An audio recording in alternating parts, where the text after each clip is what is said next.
So you have a tendency of attracting a lot of takers, people that just take your energy, time, effort with no intentions of reciprocating. And this actually fuels you. What they didn't know is that you are the master manifester and transmuter. Every time you were backstabbed, every time people play mind games with you, every time someone love bombed you, cheated on you, caused you pain, every time someone sent you bad news or bad energy, it's like you transmuted that into power, into life force, into money and finances. So have you noticed every time someone does you wrong, it's like you get more money, you get more resources, you get more opportunity. With the Ace of Pentacles, it's like the universe imprinted you with this ability to be able to generate money, finances, resources from people hurting you and backstabbing you. So your frequency is so high that it attracts people that may be low vibrational. It attracts people that, are users, people that don't reciprocate energy, and it's all by grand design. You're actually some form of spiritual police. So people are drawn to you for specific reasons, for a specific reason. And it seems like they're drawn to you because they can see your light. They can see how much you have to offer. Some of them are opportunists and users, and they can't help but to be drawn to your light. And some people who also see you on social media, they send you bad energy on social media. They send you negativity through the phone, through the computer, through the tablet. What they don't realize is immediately after, I'm talking days after, they end up losing something. Something in their home breaks. They have a flat tire. And simultaneously, as that's happening, an opportunity props up in your end. So, what people don't realize is that you have a lot more options than it seems. People sometimes target you because they see you as like alone, closed off, maybe a bit guarded, and they're like, this is the perfect person to take advantage of. But what they don't realize is that you have emotional fulfillment within self. So, you don't seek that in other people, which is why you have a big open heart because of the fact that you're whole within self. So you're not looking to fill these gaps or void with others. With the Ace of Pentacles, it's like the universe granted you opportunities regardless of what other people do to you. And even though sometimes this does tend to be a lonesome journey, sometimes, it feels lonely in moments, whatever people try to send your way, whatever weaponry they try to use against you, you were shielded from this. And it actually helps propel you and progress forward.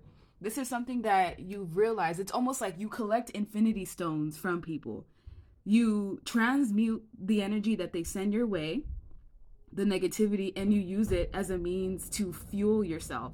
With open arms here, it's like this is something that you've realized about yourself, is that you may have phoenix capabilities. This may be a realization that other people are having of you as well. It's like they think about it. They're like, wait, ever since I did this to the viewer, things have just been going downhill, or I immediately lost this. So the wishes that you tend to give out to the universe, the way that they grant these wishes is by other people somewhat hurting you. And yes, I mean, that is unfortunate in a way. But what you have to realize is that you may be somebody that has just love to give. You have a love frequency that you put out, and people can feel this, whether it's good or people that have opportunistic tendencies with you.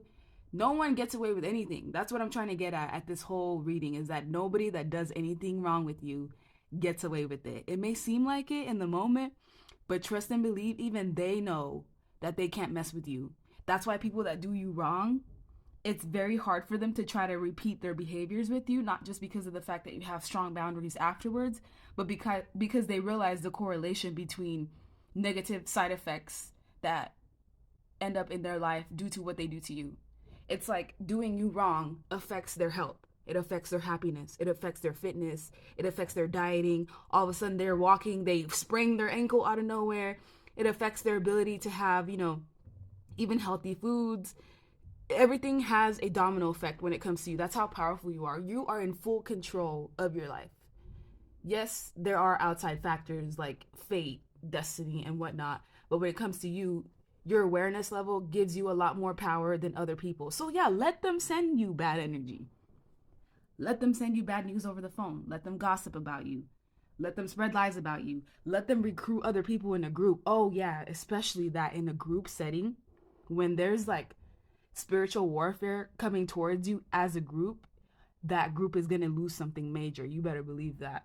You better believe that you are the karmic wheel that turns people's life either in a good way or in a bad way. And in this case, it's a sign to let you know that everything that you go through, it's not for just nothing, and it helps you remember who you are. And you also collect, so I don't want to say collect souls, but you collect people's transgressions like infinity stones. And trust me, they never forget about you, because they don't forget the negative side effects that they have in their life ever since they did you wrong. And you also astral travel to people in the dream state. So sometimes people get scared of you because they talk mess about you, they lie, they gossip, and then when they go to sleep and close their eyes, they see you right there and then looking at them. And that's why at times people will block you randomly. They'll unfriend you randomly. They'll do all these things randomly, is because they're putting two and two together, just like how you are.